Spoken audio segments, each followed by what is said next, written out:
away, just like when everybody finally got to see it. It's still blowing people away today as a cult favorite and just a visual phenomena.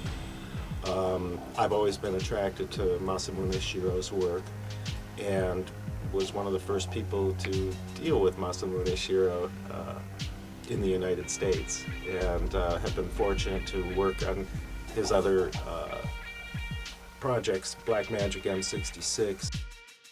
I grew up reading Philip K. Dick and science fiction, and which finally developed into a cyberpunk movement with William Gibson, and it was just, I was very primed for it because I knew everything that was going to happen in the future because of these fine writers.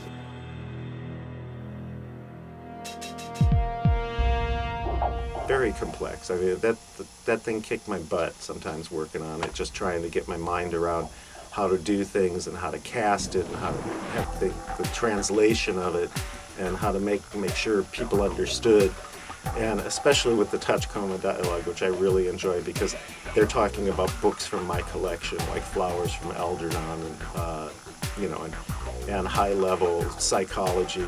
Indo-Russian Chinese environment that doesn't exist yet with people fighting over islands and governments stabbing each other in the back and the mafia's involved, and the place names were so complex because they'd be Korean but translated by Japanese, and so the original Koreans kind of lost the pronunciation, and then all of the Russian dialogue, and you'd have a lot of Russian spies and things, and it was very difficult for all of the actors to pronounce those terribly long, difficult Japanese names.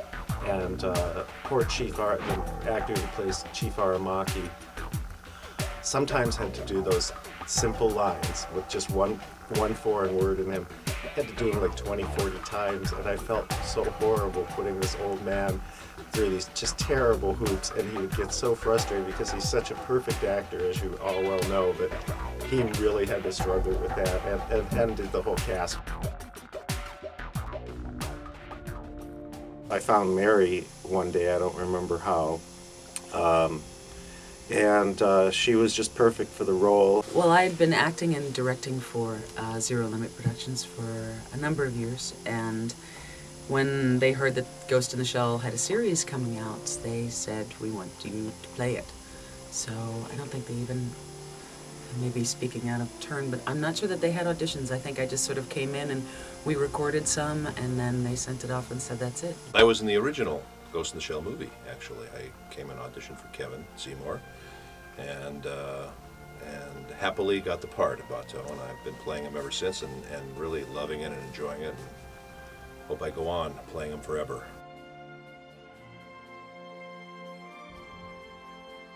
Bato is a very cool character. I like him a lot. He's a tough guy. He's a take charge kind of guy, and he's got a really good heart too. And he's very intelligent. He's a big, intelligent guy, which I like, and he's got a great sense of humor.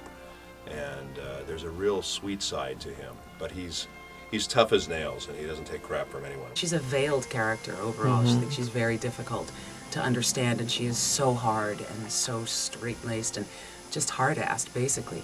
But as you sort of start to peel away the layers of her, you realize that there's so much more going on underneath her, and that there's a real passion to try and figure out who she is. And sometimes I think she doesn't even know what she wants. She dives into the net for years to try and find something, and I think all along she was really just looking for Bato, to be honest, and that relationship that they have. The most interesting thing to me in the movie, especially the first movie, was that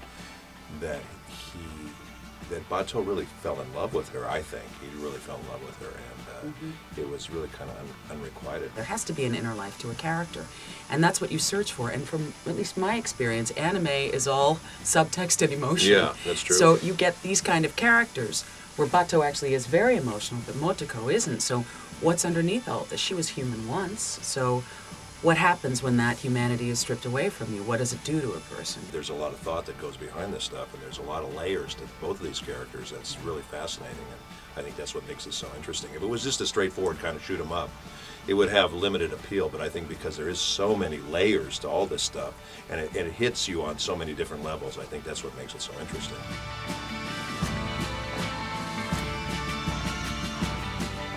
It was very hard to figure out with the whole setup with the kidnapped children, and it was a little complex to figure out which government branch was messing with which other government branch who was not really that person who they think they are, and they were really in a body and died years ago. So it was a very complex story. I know as far as the story challenges, it had to do a lot with what's going on in Japan right now, with the aging senior population in Japan. The other thing is the population decreasing in Japan as well. So we had to kind of keep that in mind. 今日本では少子化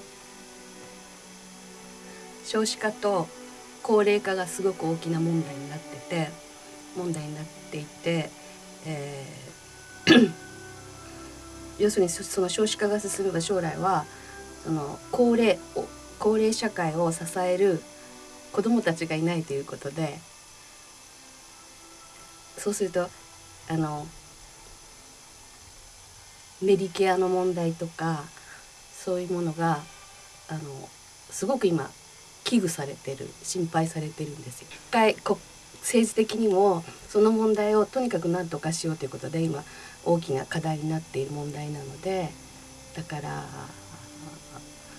日本でもゴーストを見る人、社会現象を分かっててそれを見る人は何かこれじゃいけないんだって問題意識を持ったりすることができたんじゃないかと思うし、それが神山監督の、ある程度のその映画をソリッドステートを作るにあたっての意図だったんじゃないかなっていうふうに私は解釈してるんですけど。I think with Motoko, it's a lot of what we talked about is that she had been gone for so long and searching for something, and we don't really find out until the end. And she's been doing her own investigations, independent of Section 9, and searching for something. And at the end, she comes back. I think she comes back to Section 9 at the end. It's undetermined. I would like to see the two of them in a situation that they couldn't get out of, and they're sort of forced to confront each other. But it would be interesting to know where she has been exactly and what Yeah. she's been doing exactly. Because we kind of know, but we have no idea how it's affected her or anything else. And is she still being paid by Section 9 and why she's running around the internet, or is she freelance, or what's the deal? Freelance. She always shows up at the end and helps them out, and I don't know. Does she bill them for that? Does she invoice them for that? Yes. I'd like to know these They ask her for a questions, bid, actually. I think the fan base in Ghost in the Shell is expanding. I mean, just like it says, it's the net. It's this huge web that just keeps growing and growing as more people are involved. They're gonna say, what is this show? And it'll increase the audience base. And as far as how it's affected things here in the States, you had the Matrix movie, you had lots of other movies which I've seen influences of Ghost in the Shell. So it's expanded other mediums as well. I can't imagine, but I'm sure it'll always be inventive and way ahead of its time.